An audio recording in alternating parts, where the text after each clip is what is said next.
Señor, te damos gracias en este día, gracias por permitirnos llegar hasta este día, por darnos una oportunidad más de vida y te pedimos por esta clase, Señor, por aquellos hermanos que lo vayan a escuchar, que sea de bendición y para nosotros como jóvenes que podamos, que nos ayude a seguirte fieles a ti, Señor.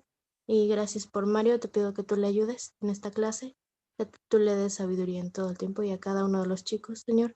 Guárdales y tú sabes cuáles son las necesidades de cada quien en sus hogares. Pido que tú suplas en cada uno, Señor. Gracias por todo y recordamos a aquellos por enfermeros, médicos que están en esta batalla, Señor. Te pido que tú les fortalezcas sus cuerpos y a cada uno de sus familiares, Señor. Gracias por todo en el nombre de Jesús. Amén. Amén. Muy bien, chicas y chicos. Para los que no pudieron estar en las clases anteriores, vamos a hacer rápido un repaso. Del capítulo 5 que empezó la segunda sección del libro, dijimos que la iglesia tenía muchos problemas.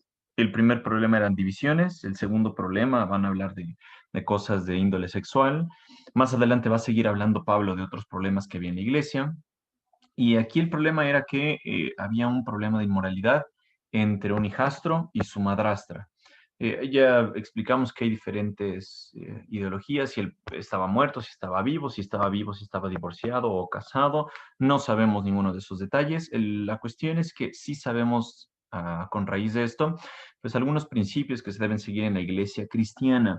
Y aunque la iglesia debe estar llena de amor, bañada de amor, pues también necesita ser firme en cuanto a la disciplina. Entonces, el problema de la iglesia es que alguien estaba pecando y los demás estaban aplaudiendo ese pecado. Entonces, Pablo lo que les dice es, yo con mi autoridad de apóstol ya emití mi juicio y ese juicio va con el poder del Señor Jesucristo. Que de la iglesia esa persona que ha estado pecando sea echada, eso es lo que Pablo indica, no les pide, no les ruega, no les suplica, Pablo les dice, ustedes deben hacerlo. Es bien importante las palabras que a veces se ocupan en la Biblia porque hablan del tipo de personas a las que se le está hablando. Los militares no piden, los militares no suplican, los militares dan una orden y el otro lo tiene que obedecer. Aquí Pablo utiliza ese lenguaje y Pablo les dice, ustedes deben expulsar a esa persona que está pecando, lo deben expulsar de la iglesia y entregárselo a Satanás. Es muy sencillo hacer eso. ¿Cómo se entrega a alguien a Satanás? No se trata de maldecir o invocar el nombre de Satanás, solamente se quita de la comunión, de la protección de la iglesia al mundo, al cosmos. Se expulsa a esa persona donde Satanás es el rey y entonces Satanás lo aflige en la carne, Satanás lo lastima solamente en el cuerpo porque dijimos, el espíritu él no lo puede tocar si Dios no lo permite. Entonces, el objetivo de eso es que esa persona que ha pecado sufra, que no esté en la protección de la iglesia y por lo tanto el objetivo es que su alma se mantenga salva, su alma en el día del Señor Jesucristo se mantenga salva. Tuvimos que desviarnos un poquito de Primera de Corintios, que habíamos estado llevando una secuencia. Dijimos, bueno, vamos a desviarnos hacia Mateo 18 porque ese es el pasaje que quizá mejor explica la cuestión de la disciplina en iglesia. Mencionamos que si alguien peca contra ti, tú debes hablar primero con él, después, si no te hace caso, tomas a alguien más, dos o tres testigos, a hablar con esa persona y si aún así no se arrepiente, es exponerlo a la iglesia. Si no hace caso, no deja su pecado, se le trata como un pagano o como un corrupto cobrador de impuestos, una persona que no tenía escrúpulos, así se debe tratar a una persona que no hace caso. Pero pues uno diría, entonces ya no le vamos a hablar a esta persona. Pues bueno, Jesús lo que hacía con este tipo de personas es evangelizarlas, guiarlos, hablarles con amor. Pablo les dijo que la autoridad tenía, la iglesia tenía la autoridad, esa autoridad no se le estaba dando Pablo, o sea, Pablo no estaba jugando a ser papa o obispo o arzobispo, nada de eso. Pablo les dijo que la iglesia tenía la autoridad respaldada con lo que el cielo ya había dicho. Entonces, si ellos dicen, tenemos que correr a esta persona, es porque el cielo los está respaldando. Si ellos dicen, esta persona la podemos aceptar, es porque el cielo los respalda. La autoridad que tiene la iglesia es dada por la palabra de Dios, por lo que sabemos que está bien y lo que está mal. Y también Pablo habla sobre una cuestión bien importante que se ha tergiversado en muchos contextos cristianos. Ya saben que hay muchos cristianos que nada más sacan algunos versículos que suenan bonitos y ya sin ver el contexto, pero el contexto de este versículo, bueno, de este pasaje es que si 2 o 3 se unen y dicen, el tal sujetito debe ser corrido de la iglesia por inmoral, se ponen de acuerdo, entonces tienen el respaldo de Jesús. 2 o 3 se unen en cuanto a la disciplina, no a la oración. Este pasaje habla de disciplina. Entonces tienen el respaldo de Jesús para disciplinar a esa persona y correrla. Entonces dice Jesús, yo estoy ahí en medio de ellos. Es lo que les dice Jesús. No habla este pasaje en cuanto a la oración, no habla esto en cuanto a atar o desatar a Satanás. Eso sepa Dios a qué se refieren. Y después el objetivo es que, ok, corrieron a este sujetito de la iglesia, sale, pero el objetivo es que pueda regresar. ¿Cuántas veces podemos perdonar a nuestros hermanos que pecan? Pues Jesús nos decía hasta 70 veces 7. Eso es lo que nos explica Mateo 18, lo que vimos en la clase pasada. Y entonces dijimos que este versículo, que es a donde terminamos el domingo anterior, habla de eso. El objetivo es que el cuerpo, la naturaleza pecaminosa, sea destruida, pero que el alma se preserve salva. Este pasaje nos dice que Satanás pues llega a veces a ser un instrumento de parte de Dios para ser usado en la disciplina de las personas que creen en él, pero él no tiene ningún poder sobre el alma, sobre el espíritu, sobre el hombre interior. Él no tiene ninguna potestad en ese aspecto. Entonces, siguiendo con el relato de Primera de Corintios, Pablo les continúa hablando y les dice, es terrible en el versículo 6 que ven en pantalla, es terrible que se jacten sobre dicho asunto. ¿A cuál asunto se refiere? A la inmoralidad que está un hijastro con la madrastra, a esa relación que no debe de llevarse a cabo, una relación incestuosa.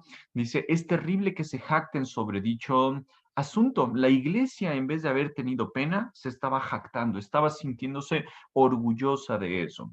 Entonces Pablo les hace una analogía y les dice, ¿no se dan cuenta de que ese pecado de inmoralidad, porque ya dijimos la palabra que se utiliza es porneia, de donde viene la palabra pornografía o fornicación, este pecado es como un poco de levadura que impregna toda la masa? Si ustedes han preparado galletas o pasteles, pues saben un poquito sobre eso. Si no saben de eso, bueno, les puse una imagen de la situación actual del coronavirus o de cualquier virus. Ustedes saben que si hay una persona infectada, tiene el virus o tiene alguna cuestión que puede ser contagiosa, no solamente por una cuestión sanguínea, sino por vía aérea, por contacto. Entonces, esa persona va a significar un foco de infección para el resto de la comunidad. Entonces, el veredicto que Pablo emitió para esta persona es, córranla, sáquenla, expúlsenla de la iglesia. Eso era la indicación, el juicio que dijo Pablo. Si alguien está contaminando a la iglesia, entonces córranlo. Y uno diría, oye, pero no está siendo muy cruel, es que esta persona necesita de la iglesia, ¿cómo vamos a poder correrlo si esta persona es un pecador? Sí, él necesita la iglesia, pero la iglesia no lo necesita a él, entonces córranlo de la iglesia, aunque se oiga muy feo. Y Pablo les está diciendo, es como un poquito de levadura que va a impregnar toda la masa. Quienes de ustedes sepan un poquito de repostería o de hornear, ustedes saben que tantito polvo que se ponga de levadura va a leudar toda la masa y eso va a hacer que se esponje. Y esto tiene un poquito de historia. En toda la Biblia casi siempre se menciona la levadura como algo malo, como la presencia del pecado. Entonces, ese pecado, aunque puede ser poquito, va a infectar después un montón, va a contaminar a muchas más personas o incluso la naturaleza de la persona se va a contaminar con tantito chance que le demos al pecado. Eso es lo que nos dice las escrituras, aunque no siempre la levadura es como puesta como algo malo en las escrituras, porque en Mateo, me parece que es 13, se menciona que la levadura, el reino de Dios es como la levadura, entonces ahí es algo bueno, pero en el resto de las escrituras se utiliza como el símbolo de maldad, de pecado. Entonces Pablo les está diciendo, ustedes saben que un poquito de esta levadura va a afectar a toda la masa. Un miembro que esté en pecado y que empiece a meterles ideas raras a los otros cristianos va a afectar al resto de la iglesia. Por lo tanto, hay que expulsar a esta persona. Por favor, alguien que me ayude leyendo el versículo 7. Desháganse de la vieja levadura, quitando a ese perverso de entre ustedes. Entonces serán como una nueva masa preparada sin levadura, que es lo que realmente son. Cristo, nuestro Cordero Pascual, ha sido sacrificado por nosotros. Muy bien, este versículo es bien profundo y no sé si vamos a avanzar mucho después de este versículo, ¿no? Pero necesitamos explicar la profundidad de lo que Pablo les quiere decir en el versículo 7. Entonces, ya en los versículos anteriores nos dice, hay una persona perversa, una persona mala. No le está diciendo un hermano que necesita de Cristo, no, es una persona perversa. Entonces, Pablo les dice, este perverso no puede permanecer en la iglesia. Este perverso se tiene que ir. Por lo tanto, desháganse de él, desháganse de esa vieja levadura, quitando a ese perverso de entre ustedes. Ahora, noten ustedes las palabras que utiliza Pablo. El utilizar la levadura, ya dijimos que siempre hace referencia, bueno, casi siempre hace referencia al pecado. Pero, ¿qué hacían los judíos o qué entendían los receptores de este ejemplo de la levadura en tiempos de Jesús o en tiempos de Pablo? Aunque a los que les escribe Pablo no eran judíos, ¿qué entenderían ellos? Pues es algo muy sencillo. Cuando una persona, una mujer, preparaba su masa, entonces, lo que hacía era echarle un poquito de levadura a la masa. Esta levadura lo que hace es fermentar el resto de la masa y tiene que esperar un poquito de tiempo para que la masa sea pues leudada. Ya que eso ocurrió, entonces puede hacer su pan y el pan pues va a estar leudado. Cuando una mujer hacía esto desde la antigüedad, lo que hacía era normalmente apartar una partecita de esta masa leudada. Entonces, tomando solamente un fragmento, lo metía en un recipiente con agua y lo dejaba ahí un tiempo. Entonces, este fragmento de masa lo dejaba ahí adentro del agua y se iba a fermentar. Bueno, el resto de la masa lo ocupaba para hacer su pan, pero este cachito que dejó aquí en el agua lo dejaba para iniciar una nueva masa, de tal manera que cuando ya se le hubiera acabado este pan y al otro día tuviera que hacer nuevo, entonces tomaba de esta agua el cachito de masa fermentado porque ya tenía levadura y entonces este fragmento lo ocupaba para ponérselo a la nueva masa. Entonces, lo que estaba haciendo esa mujer de manera tradicional era traer un poquito de la vieja masa, vamos a ponerle la vieja levadura o la vieja masa, y se lo ponía a la nueva. Esto tenía el objetivo de que también se fermentara y quedara esponjosito el pan. Bueno, Pablo les está mencionando algo que podemos aplicar a nuestra vida. Les está diciendo, desháganse de esa vieja levadura, porque les está haciendo referencia Pablo a esta costumbre de traer cosas de nuestra vida anterior, de traer cosas que nosotros traíamos desde antes de conocer a Cristo, nuestra inmoralidad, nuestra forma de pensar, nuestro vocabulario, nuestras costumbres, cosas así de nuestra vieja naturaleza y querer meterlas a la nueva vida cristiana. Entonces Pablo les está diciendo, dejen de hacer eso, dejen de meter cosas de su antigua vida a su nueva vida en Cristo. Porque lo que estaba haciendo este perverso solamente era contaminar, al igual que esta masa vieja iba a afectar a la masa nueva. Entonces Pablo les estaba diciendo, quítense todo lo que ustedes podrían estar arrastrando de su antigua vida, déjenlo atrás. Entonces, eso nos habla a nosotros como cristianos. Nuestra forma de hablar quizá era diferente cuando no conocíamos a Cristo. Bueno, espero que haya sido diferente.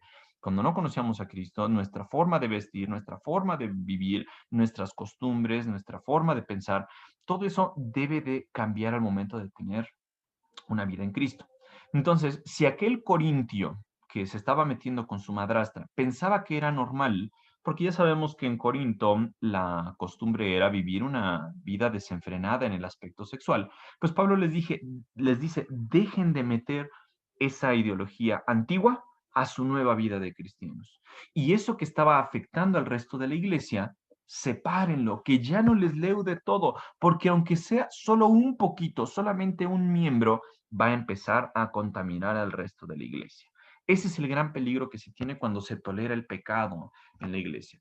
Entonces Pablo les dice, desháganse de ese cuate, de ese amigo, sáquenlo de la iglesia, quítenlo de entre ustedes y entonces, ahora sí, ya sin meter ese cachito antiguo de levadura en la nueva masa, ahora sí serán como una nueva masa preparada sin levadura. Recordemos que sin levadura es hablar de algo como sin pecado, es hablar de algo bueno resto del contexto de las Escrituras, excepto por esa parte de Mateo.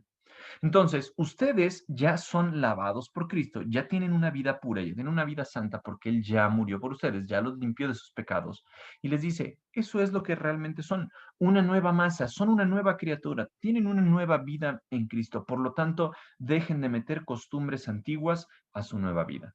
Nos dice la Biblia en este versículo, Cristo, nuestro Cordero Pascual, ha sido sacrificado por nosotros.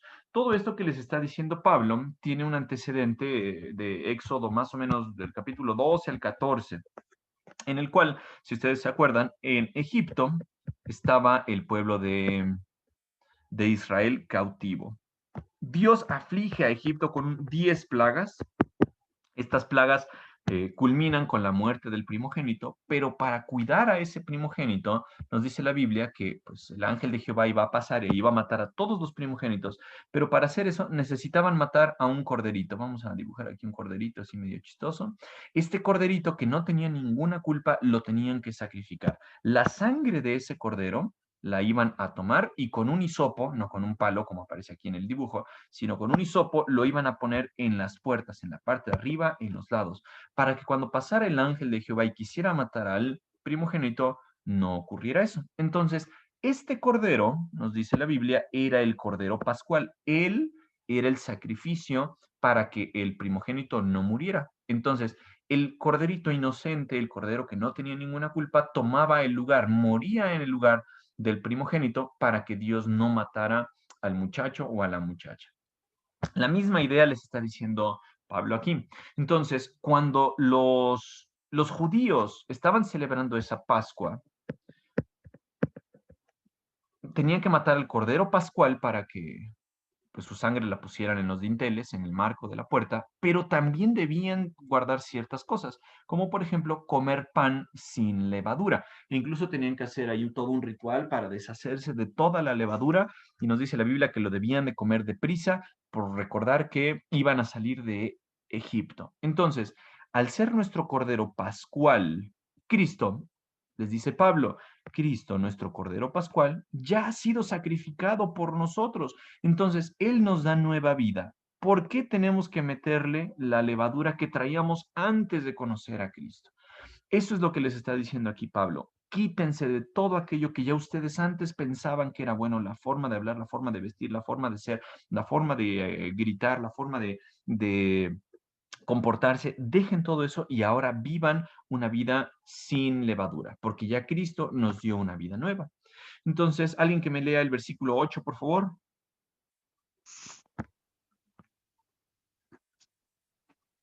Por lo tanto, celebremos el festival, no con el viejo pan de perversidad y maldad, sino con el nuevo pan de sinceridad y verdad. Gracias. Entonces, Pablo les está diciendo, como ya ustedes saben que Cristo fue sacrificado en una fiesta que era la Pascua era quizá la fiesta más grande de los judíos, porque recordaban cuando fueron liberados de Egipto. Entonces les dice, celebren ese festival, celebren esa vida, celebren esa fiesta, pero ya no como antes, Pablo les está diciendo, ya no con ese pecado, ya con esa maldad, déjenla, sino ahora con el nuevo pan de sinceridad y de verdad, con esa nueva luz que nos trae el conocer a Cristo, porque la Pascua apuntaba hacia la cruz de Cristo. El Cordero Pascual solamente era un ejemplo de Cristo, un tipo de Cristo. Al igual que el Cordero Pascual moría sin tener culpa por la persona a la que iba a salvar, en este caso el primogénito, Cristo murió por aquellas personas que creen en Él, por todo el mundo que cree en Él, nos dice la Biblia, le da salvación. Entonces, Pablo les dice, celebren esa fiesta, celebren esa nueva vida que Dios les da sin traer a la nueva vida de cristianismo esas costumbres perversas. Alguien que lea el versículo 9, por favor. Cuando les escribí anteriormente, les dije que no se relacionaran con personas que se entregan al pecado sexual. Gracias. Entonces, Pablo les está diciendo, ustedes ya tienen una nueva vida. Esa nueva vida está en Cristo. No metan lo antiguo. Vivan ahora ustedes celebrando esta festividad, esta fiesta, porque Cristo es nuestro Cordero Pascual. Entonces, como consecuencia, deben cambiar sus costumbres. Este versículo es algo polémico. Algunos piensan que esto que Pablo escribió anteriormente se refiere a una carta perdida. Esa carta que nunca fue preservada, creo que la gran mayoría de los comentaristas actuales es lo que piensan, que Pablo les había escrito a los corintios, en esa carta les había dicho que no se relacionaron con personas que se entregan al pecado sexual, pero piensan que esa carta se perdió. Otros autores, como Adam Clark, mencionan que Whitby, por ejemplo, piensa que esto se refiere a la misma carta de Primera de Corintios, que no se perdió ninguna carta. Bueno, en realidad eso no es ni tan importante ni algo en lo que nos vamos a estar peleando si hubo una carta o no. Algunos piensan, yo creo que la gran mayoría, que había una carta que se perdió y que nunca más la encontraron, que era la primera carta a los Corintios y que lo que nosotros conocemos como Primera de Corintios es la segunda. Quizá es lo más probable. Pero lo que Pablo les está diciendo es que no se relacionaran con personas que se entregan al pecado sexual. Entonces, el tener esta nueva vida en Cristo quiere decir que no van a traer aquí esas costumbres sexuales distorsionadas, esas prácticas sexuales que antes practicaban con las prostitutas de Corinto, o esa forma liberal que les enseñaban los griegos. Les dice, ya no, ustedes como cristianos ni siquiera deben tener una relación estrecha, o sea, una cadena con aquella persona que se entrega al pecado sexual. Pero esto lo habían malinterpretado algunos corintios. Y les dice Pablo en este versículo 10, pero no me refería a los incrédulos. Es decir, una persona del mundo, pues claro que va a estar entregada al pecado, incluyendo el pecado sexual. Entonces Pablo les decía, no se relacionen en realidad con algún que se llama hermano o cristiano y se entrega a este tipo de pecados. El mundo ya sabemos que vive en oscuridad, por eso les puse esta imagen, en el cual hay una luz brillante, una luz poderosa que alumbra y que todo el mundo puede ver. Bueno, algo así debería ser la iglesia. Entonces, Pablo les está diciendo, no me refiero a los incrédulos, aquellas personas que no conocen de Cristo, que esas personas normalmente se entregan al pecado sexual, o son avaros, o estafadores, o rinden culto a los ídolos. Eso ya sabemos que el mundo lo hace. Pablo les dice, uno tendría que salir de este mundo para evitar gente como esa. Lo que Pablo les estaba diciendo era, lo que yo quise decir es, ¿alguien que lea el resto del versículo, por favor?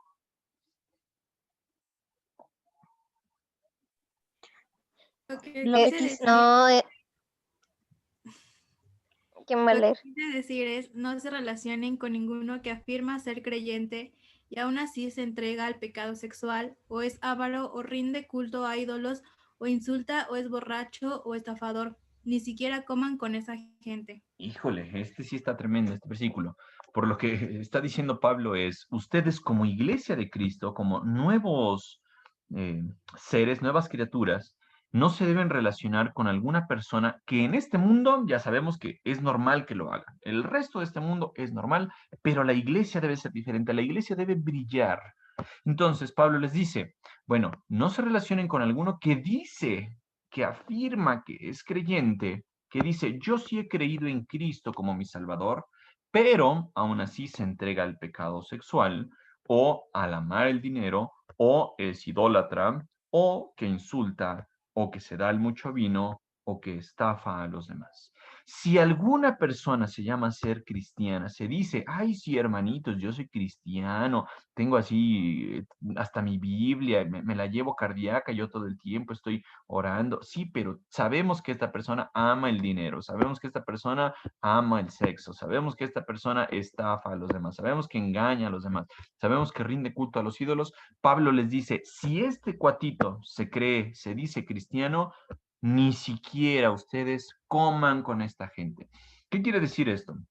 De comer. En ese tiempo el comer era como un símbolo de que estaban de acuerdo con lo que ellos pensaban, como que simpatizaban con esa persona. Entonces, Pablo les está diciendo, si algún cristianito se dice ser hijo de Dios y sigue con todos estos pecados, entonces ni siquiera se le acerquen. Esta persona dice ser cristiano, pero quizá su forma de vivir no está hablando de que sea cristiano. Entonces, la responsabilidad del cristiano, de aquel que se ha creído en Jesús como su Salvador, es pues marcar su línea, marcar su barrera y decirle, a ver, hermanito, Tú dices que eres cristiano, tú dices que eres una persona pues, que ama a Dios, pero estás viviendo en pecado sexual, al igual que el amigo que estaba con su madrastra, por lo tanto, se deben romper relaciones con esa persona. Eso es lo que dice Pablo, pero no se puede hacer eso con todo el mundo, porque el mundo de por sí está en tinieblas. Entonces, la luz de esta iglesia debe brillar, la gente debe ver algo diferente. Entonces, nos falta un par de versículos, yo creo que sí terminamos hoy. Versículo 12, Pablo les dice, no es mi deber juzgar a los de afuera. ¿Quiénes son los de afuera? Obviamente los que están en el mundo, aquellas personas que no conocen a Cristo. Entonces Pablo les dice, a mí ni me interesa juzgar a ellos porque no es mi responsabilidad, pero sí es responsabilidad de ustedes, es decir, los que están dentro de la iglesia, juzgar a los que son de la iglesia y están en pecado. Entonces, noten esta idea. La iglesia tiene un papel bien importante en el resto del mundo. El mundo, ya sabemos, vive en pecado. Vamos a buscar algún pecado, color que se vea. El mundo vive en pecado, pero la iglesia debe ser vista por el mundo como algo diferente. Aquí no debe haber estafadores, ni personas con inmoralidad sexual, no debe haber personas avaras, no debe haber quienes insultan incluso. Aquí debe haber personas que muestran que su vida ya no es como era antes, con esa vieja levadura. El mundo que está inmerso en pecado, que está en la oscuridad, debe voltear a ver a la iglesia y decir, wow, cuánto alumbra esa luz, wow, cuánto alumbra Marisol y Eddie, el hermano Ricardo, y Maura, y Areli, y Rebeca, Carla, Jonathan, quienes están en la iglesia de Dios deben brillar, la gente debe ver eso, y por lo tanto, el mundo va a conocer que la iglesia tiene otras costumbres, tiene otra vida. Pero a veces en la iglesia podemos caer en algunos problemas.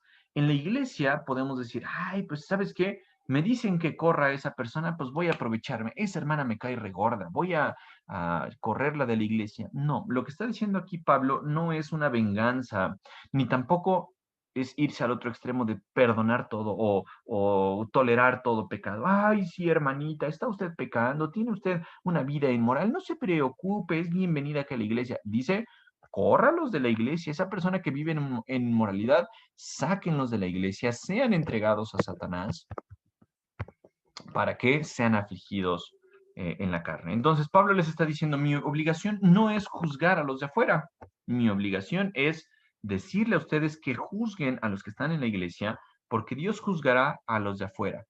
Pero como dicen las escrituras, quiten al malvado de entre ustedes. Entonces, ¿cuál es la responsabilidad de la iglesia? Si en algún momento hay algún pecador, pues ya vimos en Mateo 18 qué tenemos que hacer, cómo tenemos que llamarle la atención. Si en algún momento esta persona se mantiene dentro de la iglesia, ay, pues es que esa persona es el hijo del pastor, es que esa persona es un líder, esa persona es el vecino del pastor, esa persona es el más guapo de la iglesia, esa persona es la más bonita de la iglesia, pues vamos a perdonarle. No, la Biblia te dice, quiten al malvado de entre ustedes. Oye, pero es el que más da a la iglesia porque es el más ricachón.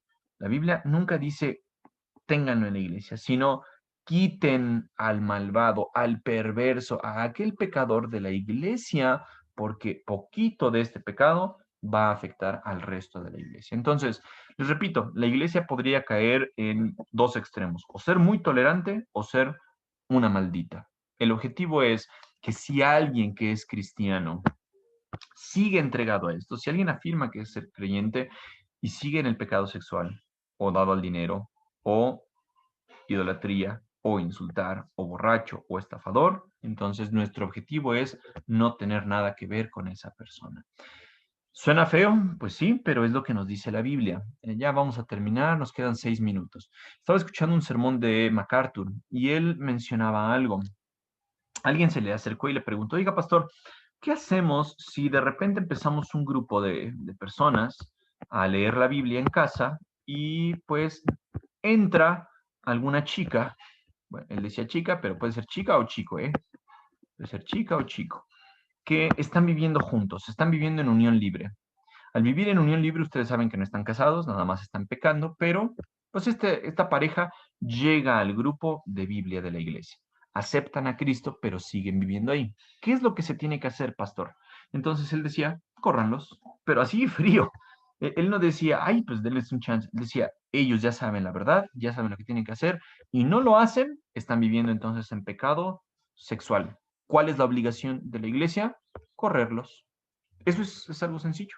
Entonces, yo creo que esto debería hablar a nuestras vidas, porque quizá nosotros no estamos entregados al pecado sexual o avaros o idolatría como lo pensamos de otras personas, pero ¿qué onda con este pecado? Hay veces que insultamos a más no poder. ¿Qué onda con esto? Hay veces que pues hay quienes le entran más a la copita y al vino de consagrar o que engañan a los demás, o sí, algunos están entregados a esto o incluso otros pecados. ¿Qué es lo que les está diciendo Pablo? Oigan, no traigan, no traigan esa antigua levadura, esa antigua costumbre que traían, ese cachito de masa, no lo vuelvan a sacar del agua y lo metan a su nueva vida. Sáquenlo. ¿Por qué? ¿Qué poder tienen para hacer eso? Pues Cristo. Cristo ya nos salvó, Cristo ya murió por nosotros. Nuestro Cordero Pascual ya ha sido sacrificado. Por lo tanto, ese poquito de levadura, ese pecado, puede ser eliminado. ¿Ok? ¿Es difícil? Pues claro que es difícil, pero pues nos dice la Biblia, tienes que hacerlo. ¿Dudas hasta aquí, chicas y chicos?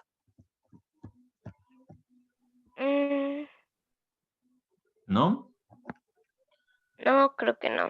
Ok, No. bueno, ya nada más para terminar, ¿cuál debe ser la motivación de la iglesia en hacer esto? Pues saber que el mundo está en pecado, que está en oscuridad. Imagínense si no hubiera iglesia en el mundo. Imagínense si ustedes no estuvieran haciendo una diferencia con sus familias, con sus vecinos, con sus colegas, con sus compañeros de trabajo. Imagínense, el mundo no podría ver esa luz que ustedes pueden destellar. Un comentarista, Adam Clark, precisamente decía, noten nada más el poder que tiene el que la iglesia viva bien. El que saque luz, el mundo lo va a notar. Qué triste sería de un mundo hundido en su pecado sin haber iglesia.